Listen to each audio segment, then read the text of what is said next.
नाग पंचमी कथा। एक बार की बात है, पूरी यमुना जी में कालिया नाग के विष से जहर घुल गया था। ब्रिजवासियों के लिए नदी का पानी जहर बन गया था। तब भगवान कृष्ण ने इस समस्या का हल निकालने के लिए एक चाल चली। वो गेंद ढूंढने के बहाने नदी में कूद गए और कालिया नाग को युद्ध में हरा दिया। तब कालिया नाग ने प्रभु के आगे हार मानकर यमुना जी के जल से अपना जहर वापस ले लिया। उस दिन भी श्रावण मास की पंचमी तिथि थी। कालिया नाग के इस नेक कार्य के बदले भगवान कृष्ण ने उसे वरदान दिया कि सावन की पंचमी के दिन देश के कोने कोने में सांपों को देवता मानकर उनकी पूजा होगी। तभी से नाग पंचमी का त्योहार मनाया जाने लगा। एक अन्य पौराणिक कथा के अनुसार अर्जुन के पुत्र और राजा परीक्षित के पुत्र जन्मेजय ने सर्पों से बदला लेने और नागवंश के विनाश के लिए एक नाग का यज्ञ किया, क्योंकि उनके पिता राजा परीक्षित की मृत्यु तक्षक नामक सर्प के काटने से हुई थी। नागों की रक्षा के लिए इस यज्ञ को ऋषि जरत्कारु के पुत्र आस्तिक मुनि ने रोका था। उन्होंने सावन की पंचमी वाले दिन ही नागों को यज्ञ में जलने से रक्षा की थी। उनके जलते हुए शरीर पर दूध की धारा डालकर उनको शीतलता प्रदान की थी। उस समय नागों ने आस्तिक मुनि से कहा कि पंचमी को जो भी मेरी पूजा करेगा उसे कभी भी नागदंश का भय नहीं रहेगा।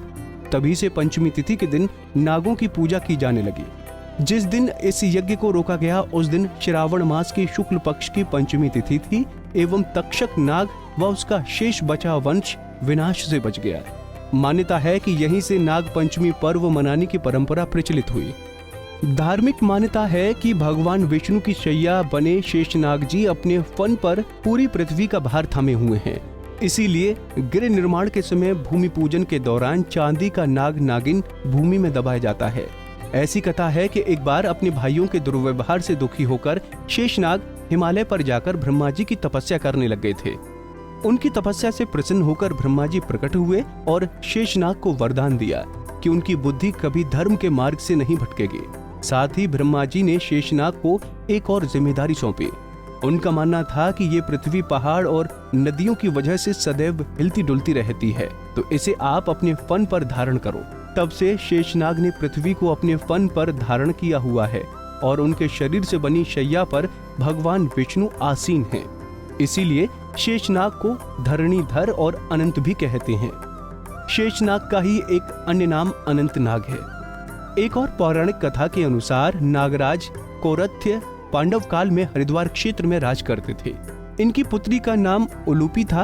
अर्जुन जब एक बार गंगा तट पर विश्राम कर रहे थे तब उलूपी अर्जुन को बेहोश करके नागलोक ले गई। यहीं राजा कोरथ ने उलूपी और अर्जुन के प्रेम का सम्मान करते हुए इनका विवाह करवा दिया।